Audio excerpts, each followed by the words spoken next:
예. 신언서판이라고 하는 게 있습니다. 이것은 용모, 언변, 글씨, 판단력 이 네 가지를 가르쳐 이야기하는 것인데, 지금으로부터 약 1400년 전서부터 사람을 등용할 때 신언서판을 가렸다 하는 겁니다.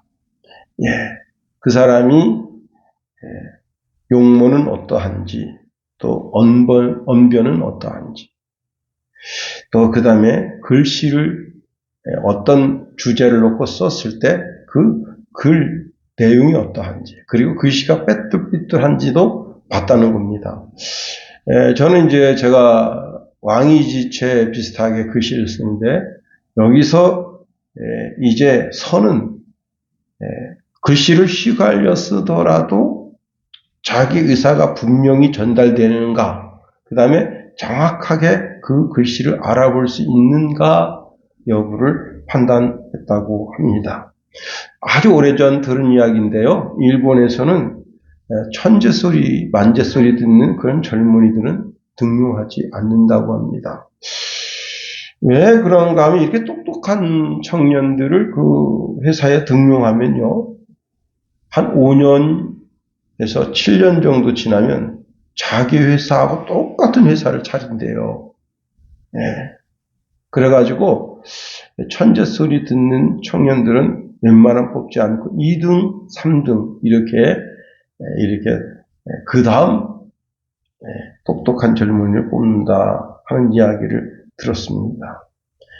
여러분, 목회자는 어떠할까요? 목회자는 제 모교인 안양대학교도 보니까 상당히 똑똑한 젊은이들이 많이 신학부에 들어와 있습니다. 문제는 무엇인가 하면 그 젊은이들이 목사가 되려고 오는 것이 아니라 다만 그 신학부에 들어와서 복수 전공을 해서 다른 쪽으로 방향을 전환하려고 하는 젊은이들이 많이 와 있습니다. 이 시대에 많은 젊은이들이, 똑똑한 젊은이들이 목회 사역의 사명을 감당해야 하는데 하는 그런 아쉬운 생각을 가져보게 됩니다. 오늘 본문의 바울은 목회자를 귀하게 보고 목회자와 화목한 신앙의 삶을 가질 것을 권고하고 있습니다. 먼저 생각할 것은 당시 데살로니가 교회 안에는 장로들이 있었다는 사실입니다. 여기서 장로라고 말하는 것은 목회자를 말씀하는 겁니다. 자, 그 장로들이 교회 안에서 수고하고 다스리고 권면하는 역할을 했습니다. 이것이 바로 목회자가 교회 안에서 행하는 공적인 직무라 하는 겁니다. 당시 이제 데살로니가 교회 안에는 장로나 감독이 있었는데,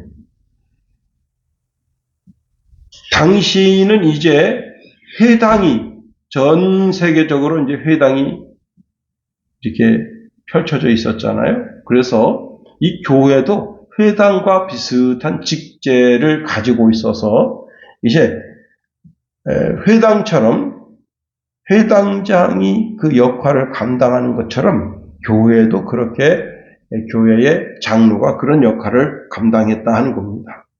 사도행전을 보면 사도 바울은 당시 장로들을 선택하고 세우고 그 교회를 돌보도록 했습니다. 사도행전 14장 23절에 보면 각 교회에서 장로들을 택하여 금식 기도하고 그들이 믿는 주께 그들을 위탁하고 라고 말씀하고 있습니다. 자, 이렇게 데살로니가 교회에도 장로님이 계셨는데, 문제는 이 성도들이 그 장로님을 전폭적으로 신뢰하지 않으려 하는데, 그런 데서 문제가 발생했습니다. 당시 이제 교회의 지도자들이 사회적으로 낮은 신분의 사람이었을 가능성이 높다 하는 겁니다. 이를 인해서 성도들이 그동안 잘못 행동해 왔고 교역자의 권위를 무시함으로 인해서 잘못되게 행동을 하고 있었습니다. 교회 지도자들은 이를 바르게 하려고 애를 썼지만은 오히려 자기가 사회적 지위가 높다고 하는 것 가지고 교회 지도자에게 대하여 반발을 일으키게 됐습니다. 그러나 고린도 교회처럼 문제가 그렇게 심각하지는 않았었습니다. 고린도 교회는 당시에 이제 교회가 심각한 분란을 일으켜서 나는 바울파다, 나는 게바파다, 나는 그리스도파다, 나는 이것저것 아무것도 없는 무교파다, 이런 식으로 고린도 교회가 당시에 분열이 일어났던 것이 사실입니다.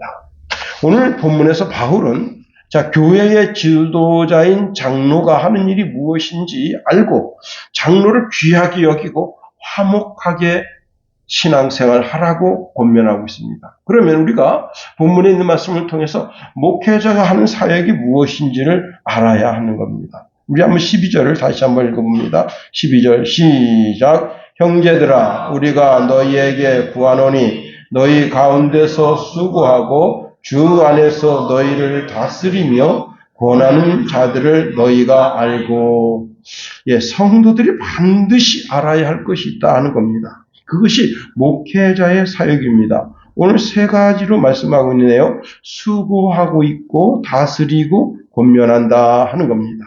바울은 12절에서 우리가 너희에게 구하노니 너희가 알고, 그렇게 말씀하고 있습니다. 여기 구한다고 하는 것은 권위 있게 명령하는 것이라기보다는 호소하고 있다는 겁니다. 다시 말하면 요런 사항은 반드시 너희가 알아야 된다라고 호소하고 부탁하고 있다고 하는 겁니다. 더 나아가 너희가 알고라고 하는 말은, 여기 알다라고 하는 말은 완전히 알아듣고 이해해야 한다라는 뜻을 가지고 있습니다. 그러면 성도가 무엇을 알아야 하느냐? 목회자가 너희 가운데서 수고하는 것, 주 안에서 너희를 다스리는 것, 권면하는 것, 이것을 알아줘야 된다는 거예요.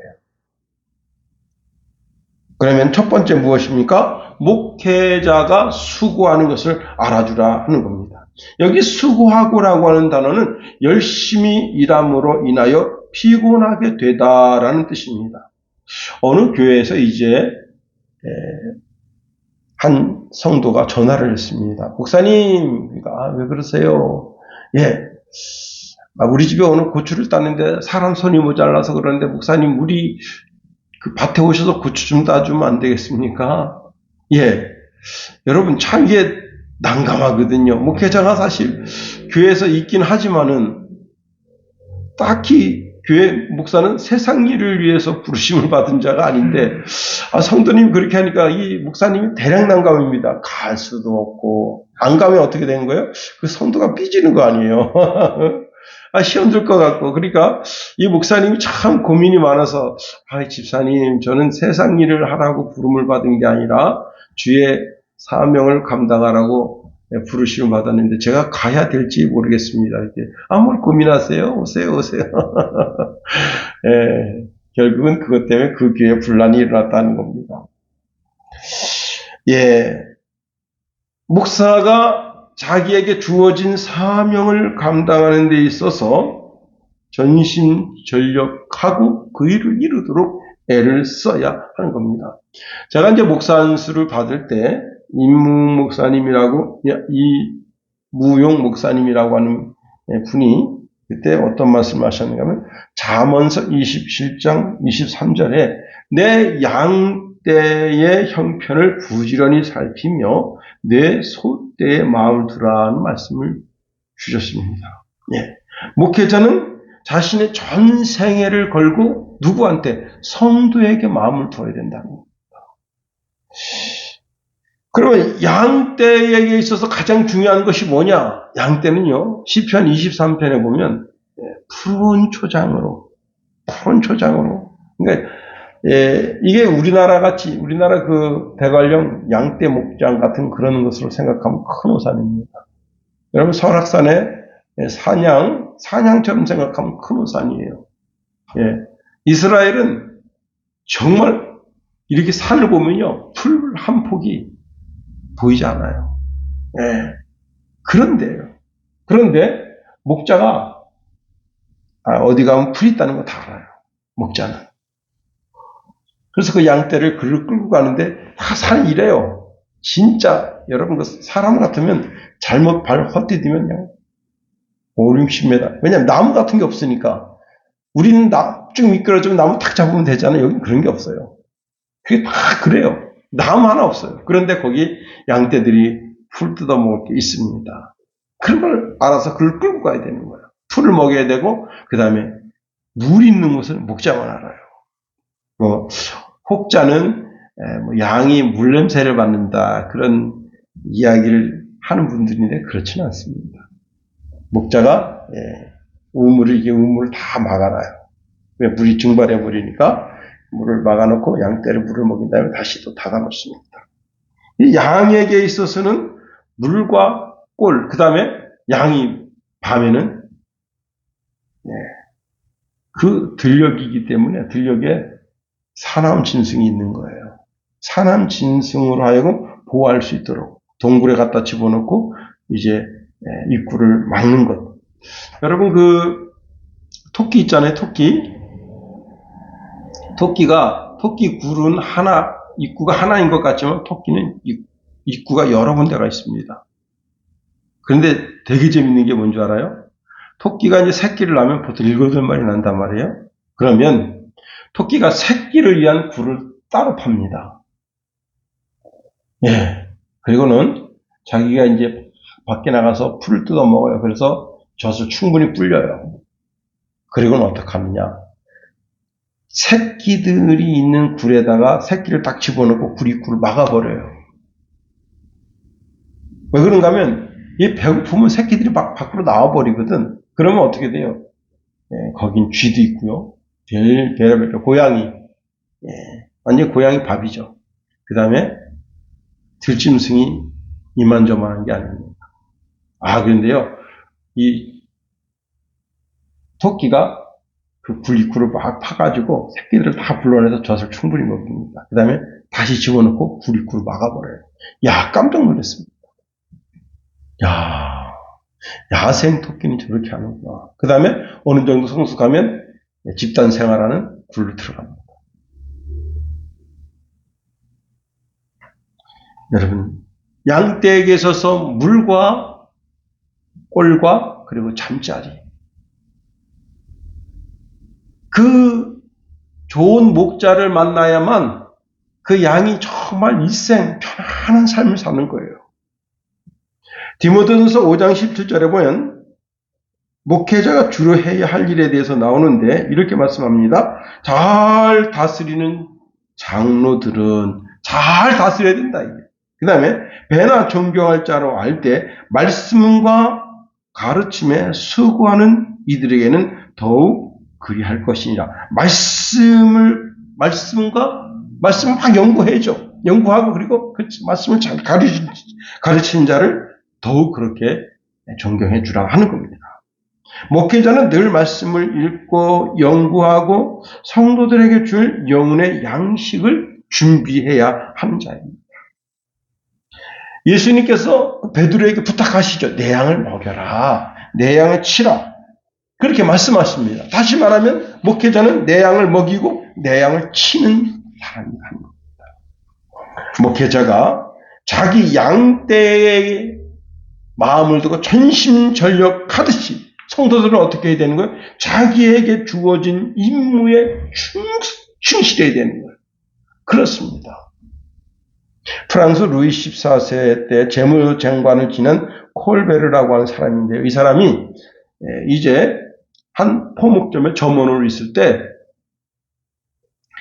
한 부유한 이제 사장님이 그 포목을 옷감을 사러 왔습니다. 근데 돈을 계산하다가 잘못 계산해서 배나 돈을 받았어요. 근데 이 사장은 그 부자니까 그 정도까지 거 그렇게 생각하고 이제 넉넉하게 지불을 하고 갔습니다. 근데 점원이었던 콜베르가 계산해 보니까 2배나 받은 거예요. 그래서 그 사장 자기 그 포목점 사장에게 이 돈은 돌려줘야 됩니다. 그랬더니, 야, 그 사람 부자인데, 그까짓 거 좀, 돈 좀 더 받으면 어떠냐. 그러니까, 이게 양심상 그렇게 하면 안 됩니다. 그래가지고 사장하고 싸웠습니다. 포목점 사장하고 이 점원인 콜베르가 그 돈을 갖다가 그 사장에게 되돌려 줬습니다. 돌아왔더니 그 포목점 사장이 넌 해고다. 그래서 그날로 해고됐습니다. 자, 그 이야기가 그 동네에 자자하게 퍼졌습니다. 그럴 때 여러분 그 자기에게 돈을 되돌려 주려고 왔던 콜베르라는 사람이 그렇게 해고됐다는 이야기를 듣고 그에게 연락해서 그를 은행가에 취직시켜주면서 그가 은행인으로서 크게 되고 나중에는 그 프랑스 전체의 돈의 흐름을 알게 되고 재무장관 자리까지 올라가게 됐다 하는 겁니다. 자기에게 주어진 일에 충실히 전심전력을 다해서 자기의 진부를 드러내야 하는 겁니다. 두 번째로 목회자는 다스리는 자다. 근데 여기 단서가 붙었네요. 주 안에서 다스리는 자라 하는 겁니다. 여러분 다스린다고 그래서 김정은이처럼 총구로 다스리면 어떡하겠어요? 응? 여러분 폭력으로 다스리면 어떡하겠습니까?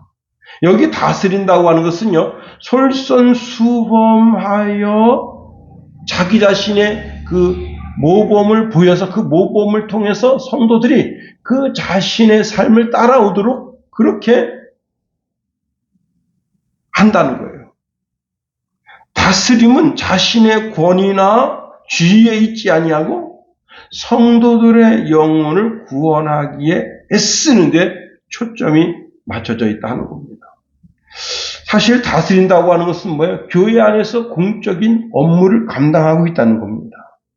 이렇게 주 안에서 다스리는 자는 전제가 뭐라고요? 예수 안에 있어야 된다. 이 예수 안에 있다고 하는 말은 다른 말로 말하면 성령 충만해야 한다 하는 겁니다.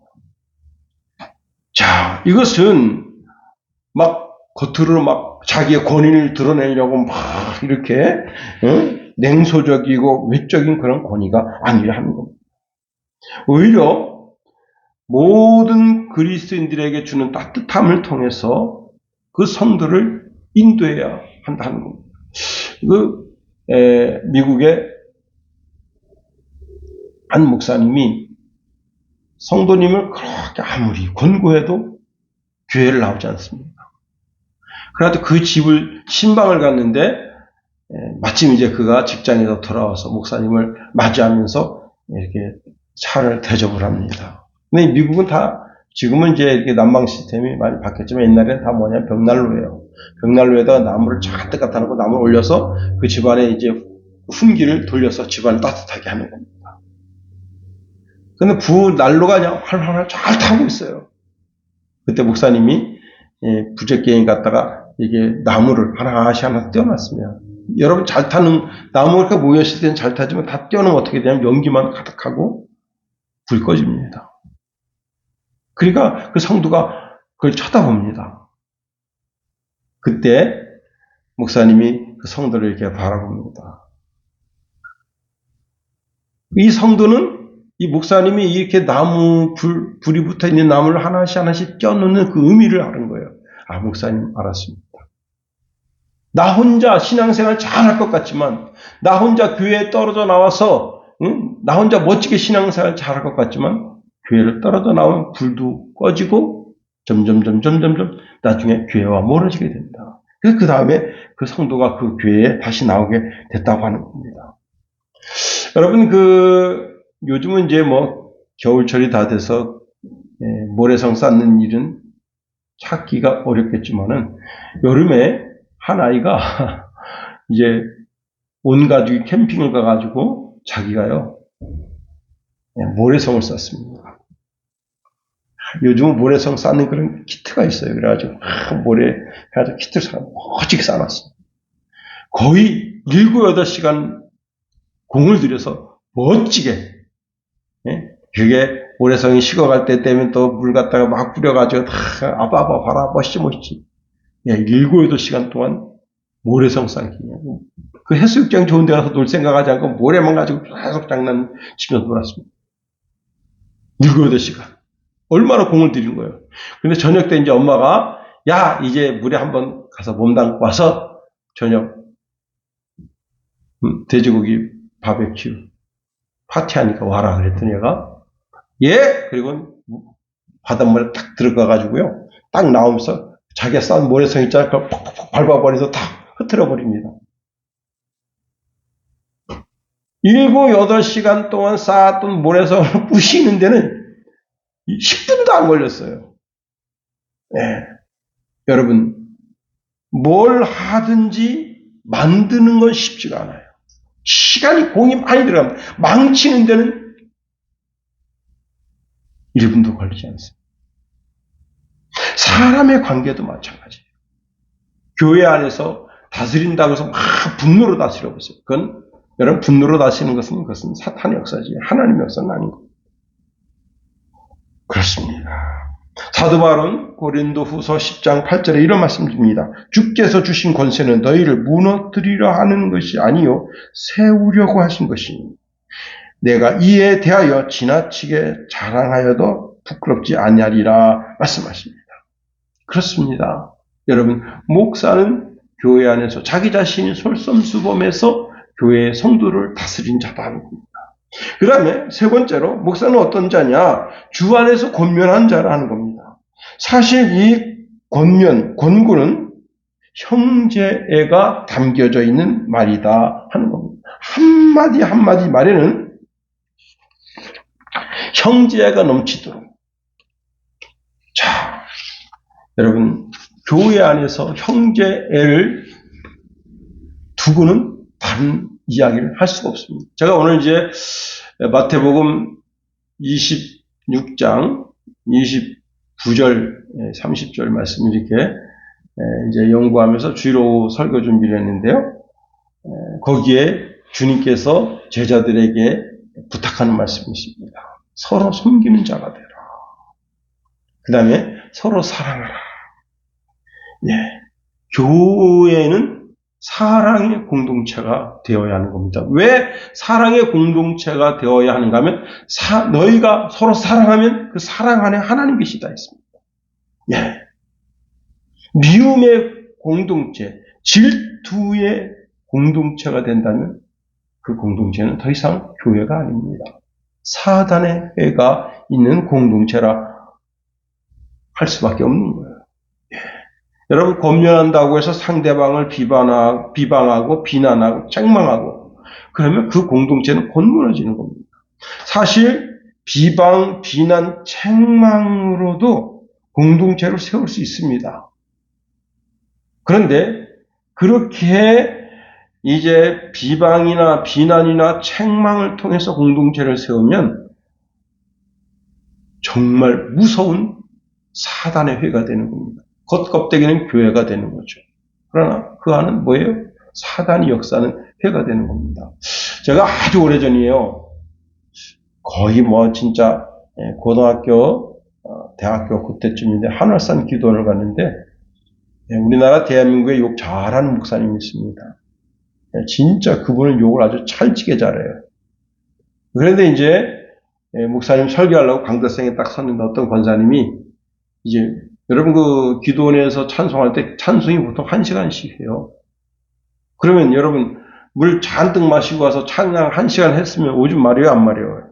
마렵지. 그러면 그 사회자가 좀 지혜롭게 예배 드리기 앞서서 여러분 화장실 갔다 오실 분은 다녀오십시오. 이렇게 좀 멘트를 해줘야 되는데 그냥 예배가 시작되니까 이 권사님이 참다 못해가지고 목사님이 이제 이렇게 그 설교 전 기도를 하는데 이 목사님 눈뜨고 기도합니다. 근데 어떤 권사님이 목사님 기도하는 거 버텨서 나간 거예요. 다 기도를 예수 그리스도의 이름으로 기도합니다. 아멘. 그리고 뒤집다 욕을 한 거예요. 설교 시간에 어떤 미친년이 나가냐. 이야. 제가 볼 때는 그 권사님 말고 다른 분들도 많이 나갈 수도 있었는데 못 나간 거예요. 그리고 설교를 2시간 만에. 대단한 거예요. 예? 오줌 붙어져. 야, 참, 여러분. 그러면 그 자리에 다시 가겠어요. 그 목사는, 물론, 은혜를 많이 끼친다는데 여러분 욕먹은 사람요 은혜가 뭐가 없어. 그렇습니다. 예. 권면에는 뭐가 반드시 사랑이 전제된다는 거예요. 사랑. 미국의 자동차 판매왕 조 지라드라고 하는 분, 이름이 참 그런데 조 지라드라고 하는 분인데 이분이 기네스북에 의하면 12년 연속 판매왕의 자리에 오른 인물이고요. 하루에 5대 이상 자동차를 12년 동안 팔았다고 합니다. 이 조 지라드는요, 그의 슬로건이 있는데 판매는 불가능이 없다. 예, 그의 저서에는 나를 세계 제일로 만드는 법칙, 조 지라드의 205 명의 법칙이라는 게 있습니다. 이 사람은 한 사람을 대하더라도 내가 지금 누구 한 사람을 대하잖아요. 이 한 사람을 대하는데 이 한 사람이 250명이 있다는 거예요. 이 사람. 내가 지금 이 한 사람을 대하지만 이 사람에게는 이 사람이 알고 있는 정말 친하게 알고 있는 사람이 250명 정도 있다는 거예요. 한 사람이. 그래서 이 한 사람을 대할 때 어떻게 대하는가 하면 한 사람을 대하는 것처럼 대하는 게 아니라 250명을 대하는 것처럼 대하는 거예요. 그래서 그 사람이 그 조지라드 그 사람 말이야. 자동차 진짜 여러분 자동차에 대해서 여러분 얼마나 잘 알고 계십니까? 소나타를 봅니다. 소나타. 여러분 소나타 초창기 중국에서 소나타를 국내에 팔 때 대한민국에 난리 났습니다. 이 불량 소나타를 갖다 판다. 응? 이 위험한 차를 판다. 현대에 대해서 막 엄청나게 압력이 가해졌습니다. 그런데 어떤 일이 벌어졌습니까? 중국 소나타가 지금 36%를 차지하고 있습니다. 택시에. 그게 뭐예요? 다른 차 끌어보니까 소나타만 못해. 응? 그래서 다시 소나타로 다시 돌아가는 거예요. 응? 연비도 그렇고 중국에서 만들었던 중국 겁니까? 아니잖아요. 현대 기술로 만든 건데. 하여튼 이 조 지라드가 한 사람을 대할 때 250명, 그 사람 뒤에는 250명이 있다. 내가 이 사람과 이 사람에게 지금 판매하는 거에 있어서 이 사람을 감동 주지 않으면 안 된다. 그래서 여러분 조 지라드가 자동차를 판 게 아니라 그 자기가 알고 있는 그 사람이 연주 소개해줘서 팔았다. 예수님 이런 말씀하십니다. 마태복음 7장 11절에 보니까 그러므로 무엇이든지 남에게 대접을 받고자 하는 대로 너희도 남을 대접하라. 이것이 율법이고 선지자다 말씀하십니다. 오직 사랑으로. 자, 크게 두 번째로 성도는 목회자를 알아줘야 됩니다. 예, 여기 12절 하반절에 너희가 알고라고 하는 말은 히브리어투로는요 좀 다르게 해석될 수가 있는데 무엇을 존중하다 그런 뜻을 가지고 있다는 거예요. 다시 말하면 누구를? 목회자를 존중해 주라는 거예요. 목회자를 소중하게 여겨주라는 거예요. 목회자의 말에 귀를 기울여 주라는 거예요. 성도는 목회자의 수고와 헌신을 마땅히 알아야 된다 하는 겁니다.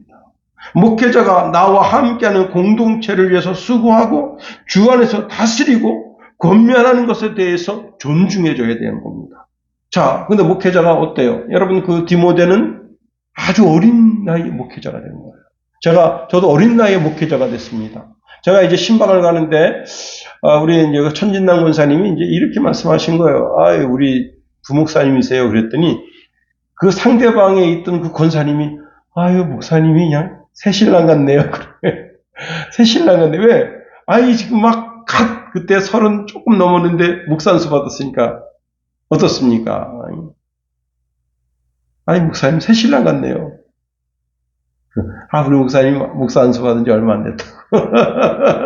그러던 나이인데 벌써 이렇게 흰머리가. 자, 여러분. 여기서 중요한 것은 목회자가 모든 성도들을 사랑으로 대하듯 성도들도 목회자를 사랑하며 존중해 주라는 거예요. 13절에 이렇게 말씀하고 있네요. 그들의 역사로 말미암아 사랑 안에서 가장 귀히 여기며 너희끼리 화목하라. 목회자를 어떻게 해요? 가장 귀하게 여겨주라. 그리고 성도와 성도 사이가 화목해야 된다고 합니다. 목회자는 그의 사랑의 수고를 통해서 이 땅에 있는 모든 성도들이 그리스도의 백성으로서 가장 행복한 자가 되도록 신앙을 증진시켜줘야 되고, 그러한 노력과 수고를 성도들은 높이 평가하고 존중해주고 사랑해줘야 되는 겁니다.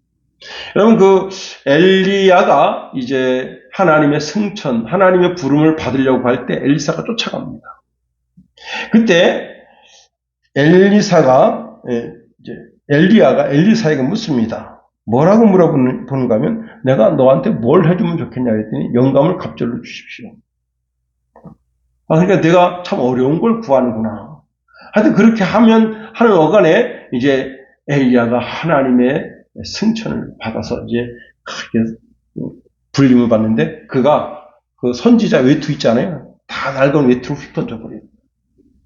그래서 엘리사가 엘리야의 외투를 입었습니다. 그리고 이제 요단강을 건너는데 그 외투를 손에 들고는 엘리야의 하나님 여호와는 어디 계십니까? 탁 치니까 물이 쫙 갈라져서 요단강을 건너가게 됩니다. 그럴 때 이제 강 건너편에 있었던 그런 이제 선지자 생도들이 막 달려나와서 그를 맞이합니다. 따뜻하게 맞아. 그리고는 그 사람들 가운데 한 사람이 엘리사를 바라보면서 우리 주인께서 보시는 바와 같이 이 성의 위치는 좋으나 물이 나쁨으로 토산이 익지 못하고 떨어집니다. 물이 나쁘다, 이 물이. 여러분, 물 나쁘면 어떻게 되는 줄 알아요? 물에 이게 문제가 있는 거예요. 독극물이 들어있는 거예요, 독극물이. 그래서 그 물을 먹으면 어떻게 되냐면 양이 낙태를 합니다. 사람도 낙태를 하는 거예요. 과일도 그 물 갖다 떨어지면 어떻게 되느냐? 죽어버리는 거예요. 응? 우리 시골에 이제 우리 아버님이 참 고집이 어마어마하게 세십니다. 아유, 나 참 이렇게 고집 센 양반. 응? 제가 이제 뭐라고 얘기하냐면 절대 수돗물 갖다가 고추밭에 물 주지 마세요. 그랬더니 그럼 내가 물을 어떻게 갖다 주란 말이냐. 여기 수돗물에는 염소 성분이 있어서 이 성분은 그 식물에 닿으면 식물을 다 죽입니다. 여러분, 똑같은 맛인데 그 집 앞에 있는 비닐하우스와 그 다음에 이제 거기 제법 한 800m 정도 떨어지는 곳에 있는 비닐하우스하고 여러분 고추가 자라는 게 틀려요. 똑같은 농약을 치고 똑같은 비료를 갖다 주는데 집 앞에 있는 고추는 비실비실합니다. 왜 그런 줄 아세요? 계속 그물을 주거든. 똑같은 거예요. 자, 그래서 여러분 이 여리고 성에 머물고 있던 이 사람들이 엘리사에게 깜짝 엎드려가지고 그를 존경하고 사랑하는 표시를 하니까 엘리사가 그 물을 고쳐줍니다. 그가 이제 깨끗한 그릇에다가 새 그릇에다가 소금을 담아가지고 오라고 합니다. 그리고는 물의 근원으로 나가서 소금을 그 가운데 던지면서 여호와의 이름으로 명령합니다. 여호와의 말씀이 내가 이 물을 고쳤으니 이로부터는 다시는 죽음이나 열매 맺지 못함이 없을지라 하였느니라 하니까 그 악한 기운이 싹 사라지게 된 거예요. 여러분, 목회자를 존중하고 사랑하니까 어떤 일이 벌어진 거예요? 자기들의 평생의 소원이 그냥 한 방에 이루어진 거예요. 그런데 그 후에 바로 직후입니다. 그 직후에 이제 엘리사가 베들로 올라갑니다. 그랬더니 여러분, 애들이 한 40여 명 되는 애들이 뛰쳐나와서 엘리야가 대머리였어요. 이렇게 말합니다. 가거라 이 대머리야! 가거라 이 대머리야!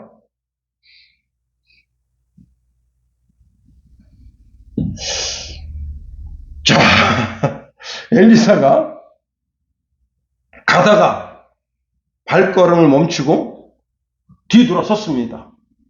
그랬더니 얘들이 더 격렬하게 가거라 이 대머리야, 가거라 이 대머리 합니다. 그때 엘리사가 여호와의 이름으로 저주했습니다. 그랬더니요, 암곰 2마리가 여러분 숲에서 나왔는데 마치 자기 새끼를 잃어버린 곰처럼, 어미곰처럼 성질 사납게서 42명을 물어줍니다.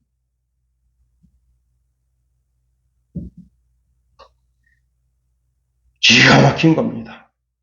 엘리사는 그곳을 떠나서 갈멜산으로 다시 갔다가 다시 사마리아로 돌아갔습니다.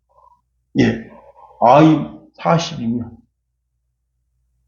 오늘날 같았으면요, 대통령 탄핵감입니다, 이게.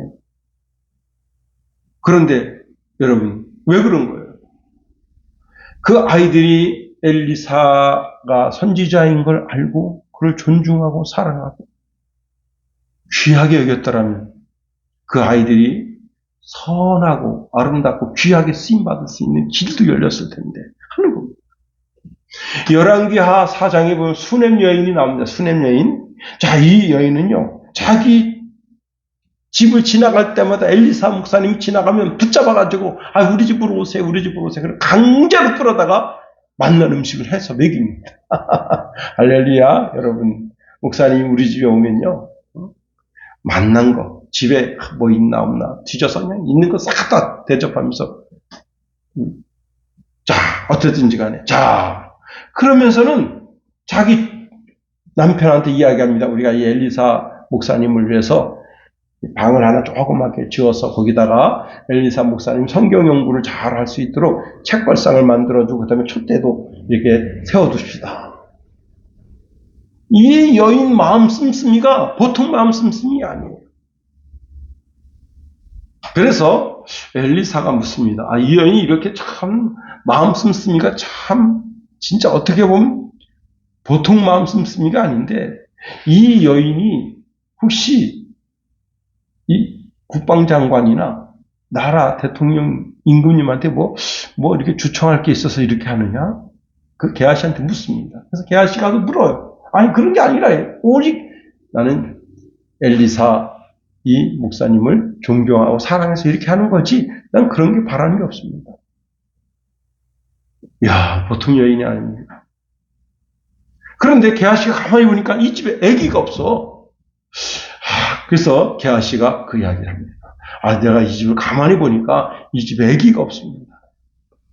그래서 어떻게 했습니까? 엘리사가 하나님 앞에 기도하고 응답받아서 그 여인, 수넴 여인에게 말합니다. 내년쯤 되면 당신이 당신 품에다가 어린애를 품게 됩니다. 아이, 목사님, 그러신 말씀 하지 마세요. 내가 나이도 늦고 우리 남편도 나이가 많은데.